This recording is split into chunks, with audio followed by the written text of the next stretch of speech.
I want to start this video off with a quick disclaimer, as this video does mention certain subjects which may be considered offensive or uncomfortable for certain viewers. With that being said, let's get into today's video. When it comes to religious cults, many of you are familiar with the Manson family, right? A cult who went on a murder spree in the 1960s. Or what about the People's Temple, a cult led by Jim Jones and was responsible for the death of 900 children and adults. But have you ever heard of the Anthill Kids? For many of you and myself, this was a cult I was not at all familiar with until I began to do some investigation, and what I found was quite unsettling. Like many religious cults in the past, the Anthill Kids was that of a doomsday cult. This means that much of their ideology consisted of believing in apocalyptic events that would lead to the end of the world or a significant transformation in society. Oftentimes, members may engage in extreme behaviors in order to preserve themselves and fulfill their ultimate goal. Examples of these behaviors are extreme violence towards women and children, strict obedience to rules set by cult leaders, and mass suicides in preparation of the apocalypse. However, these extreme ideas would not be possible if not for a persuasive and deceptive leader who rules through fear. And in the case of the Anthill Kids, this leader was named Rock Theriot. This self-proclaimed prophet also went under the alias of Moses, claiming he had direct contact with God and was sent as a prophet to save people from the end of the world that was soon to come. In or around 1975, Theriot convinced a group of people to leave their jobs and homes to join him in a religious movement where people could freely listen to his motivational speeches, live in unity, and be free of sin. To many, this would sound like a safe haven for religious practice, but it began to take a dark turn when Theriot began to worry that the end of the world was closer than he thought, claiming that God had warned him that it would come in February of 1979. Theriot ordered his group to cut all ties between them and their families back home in order to prepare for the apocalypse. Members were not allowed jobs or to have any communication with non-members. Therefore, they resorted to selling baked goods and much of their possessions to fund their new life. Moreover, the group would relocate to a mountainside he called Eternal Mountain, where he claimed they could all be saved. His control and leadership would later become evident after ordering the group to build a town where they could live while he relaxed and watched, comparing them to ants working in an anthill and naming his cult the Anthill Kids. In February of 1979, when the apocalypse did not happen, many of these followers began to question Theriot's wisdom, but he defended himself by saying that time on Earth and in God's world were not parallel, and that therefore it was a miscalculation. Theriot would then come up with a plan to not only seal undying loyalty, but to also expand his cult by impregnating all of the women in the group. By the 1980s, there were nearly 40 members and followers who were made to wear identical tunics to represent equality and their devotion to the cult.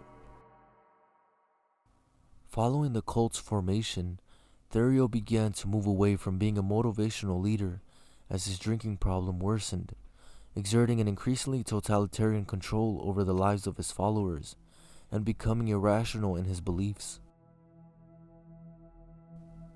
Members were not allowed to speak to each other when he was not present, nor to have sex with each other without his permission. He would use his charisma to cover for his increasingly abusive and erratic behavior, and none of the other members questioned his judgment or openly blamed him for any physical, mental, or emotional damage.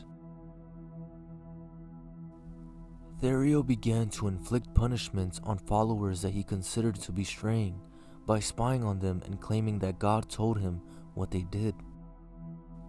If a member expressed feelings about leaving the cult, he would pluck each of their body hairs individually, or in some cases, he would defecate on his followers and force them to eat feces.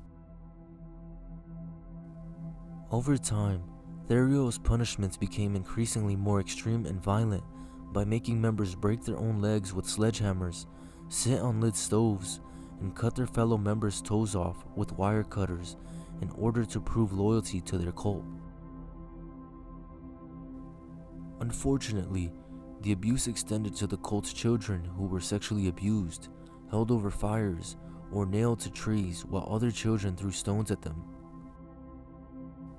One of Therio's wives left a newborn child outside to die in freezing temperatures to keep him away from the abuse.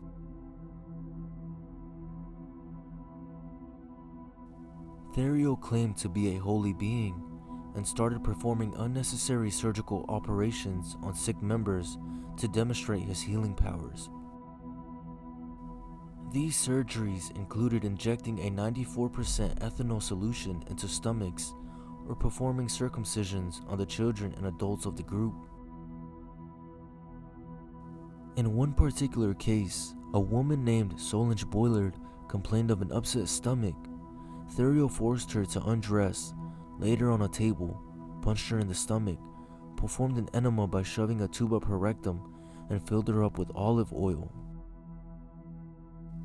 He then cut her stomach open, ripped out parts of her intestines with his bare hands, and forced another member to stitch her up. He shoved a tube down her throat and made another woman blow air into it. Unsurprisingly, the woman died the next day. Therio claimed to have the powers of resurrection. This resurrection consisted of sawing the cap off Boillard's skull and having every male ejaculate onto her brain. When Boillard did not return to life, her corpse was buried a short distance from the Anthill Kids commune. Therio's reign of terror would later come to an end in 1989 when a woman in the group named Gabrielle Leviel managed to escape the abuse that awaited her. Gabrielle's report allowed further investigation into the cult, exposing the wider abuses against the adults and children and also the murder of Solange Boillard. This effectively dissolved the Anthill Kids cult. Social workers removed 17 children from the cult at the time of Therio's arrest, and not long after, he pled guilty to second-degree murder and was sentenced to life imprisonment in 1993. However, Rock Therio would meet a gruesome death, and to many, it was long awaited and deserved.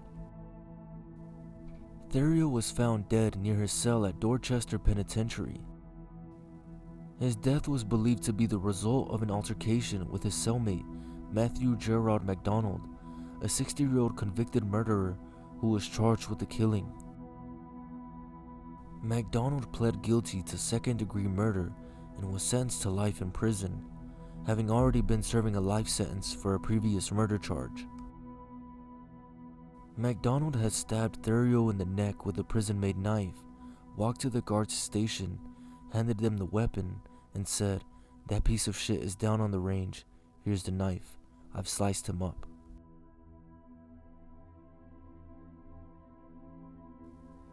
In the end, it is important to understand that cults have been around for thousands of years and will continue to plague genuine religious movements. The extreme behaviors of these cults cannot be tolerated, and in the case of the Anthill Kids, these former followers are now free of any abuse and torture from a leader whom they put their trust in.